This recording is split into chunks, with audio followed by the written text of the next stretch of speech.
घोसरवाडमधून मृणालिनी राजे सुशांत पाटील यांना उच्चांक मताधिक्य देण्याचा निर्णय. घोसरवाड येथील मतदारांचा मृणालिनी राजे यांना प्रतिसाद. भारतीय जनता पार्टीच्या दत्तवाड जिल्हा परिषद मतदारसंघाच्या अधिकृत उमेदवार मृणालिनी राजे सुशांत पाटील यांनी घोसरवाड येथील ग्रामदैवत सिद्धेश्वर मंदिरामध्ये श्रीफळ वाढवून मान्यवरांच्या हस्ते प्रचाराचा भव्य शुभारंभ पार पडला. यावेळी जनतेचा भरभरून प्रतिसाद मृणालिनी राजे सुशांत पाटील यांना मिळाला असून घोसरवाड येथून मृणालिनी राजे सुशांत पाटील यांना उच्चांक मताधिक्य देण्याचा निर्णय येथील जनतेनं केल्याचं दिसून आलं आहे.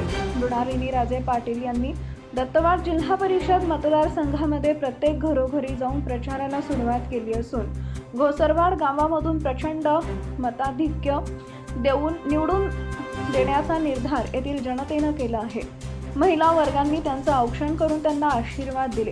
भाजपा जिल्हा उपाध्यक्ष राजगोंडा पाटील, मयूर खोत, विद्याधर बारवणे, सतीश खोत, राजू तराळ, शंकर पुजारी, धीरज पवार, प्रदीप पाटील, खंडू भोरे, रामचंद्रन, नंदू कुरळे, पांडू वडर, बबन मोठे, शिवाजी जाधव, कुमार पाटील, रमेश खरपी, मनोज पवार, तेजस वराळे, चंदू बिरणगे, गणेश जाधव त्याचबरोबर नागरिक मोठ्या संख्येनं उपस्थित होते. शिवार न्यूजसाठी इसाक नदाब, दत्तवाड.